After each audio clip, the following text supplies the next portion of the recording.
बात याद रखें, सही और गलत का फर्क अगर आपने नहीं किया तो फिर आप दुनिया में किसी तरीके से भी मोतबर नहीं है।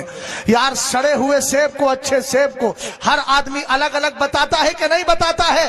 किसी ने मुझसे पूछा था वहाबी और सुन्नियों में फर्क क्या है। मैंने कहा जो नबी को जिंदा मानता है वो सुन्नी हुआ करता है, जो नबी अलैहिस्सलाम को मुर्दा कहता है वो वहाबी हुआ करता है, जो कहता है नबी अलैहिस्सलाम से विशाल के बाद मदद मांगी जा सकती है वो सुन्नी है, और जो ये कहे मरकर मिट्टी में मिल गए माज़ अल्लाह उनसे मदद नहीं मांगी जा सकती वो वहाबी है। अब मैं आपसे पूछना चाहता हूं, जरा सीने पे हाथ रख के बताइएगा, अगर आपको बाप से सच्ची मोहब्बत है, भाई बात ना करें, मेरी बात को ध्यान से सुने। अगर सच्ची बात बोलने का आपके अंदर मिजाज है तो फिर एक बात सुनिएगा। ये जनाब बैठे हुए हैं, इनका एक शख्स ऐसा है जो इनके बाप को गालियां देता है, और एक ऐसा है जो इनके बाप से मोहब्बत भरी बातें करता है, उनसे प्यार करता है। बताओ, आपसे पूछ रहा हूं, आप दोनों को बराबर समझोगे? ऊंचा बोलो, दोनों को बराबर समझोगे? हर किस नहीं समझोगे। मैंने कहा जब बाप के गद्दार और वफादार को बराबर नहीं समझा जा सकता तो सरकार अलैहिस्सलाम के गद्दार और वफादार को बराबर कैसे समझते हो?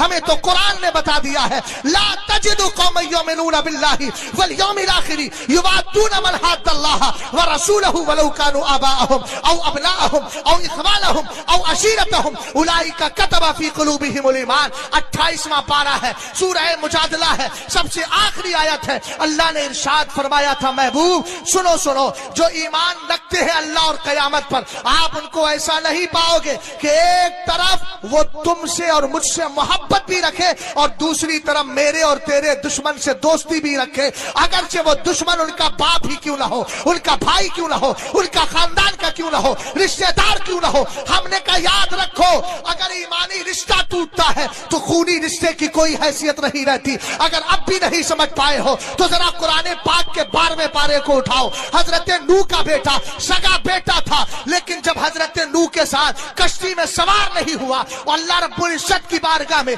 आपने उसके लिए दुआ की। कुरान ने कहा इन्नहु लैसा मिन अहलिक, वो तेरे घर वालों में से है ही नहीं। हमने कहा बेटा उनका था, लेकिन रब ने मना फरमा दिया। इससे समझ में आ गया ईमानी रिश्ता जब तक जिंदा रहता है तभी तक खूनी रिश्ता बाकी रहा करता है, और जिस दिन ईमानी रिश्ता टूट जाता है खूनी रिश्ते की कोई हैसियत नहीं है।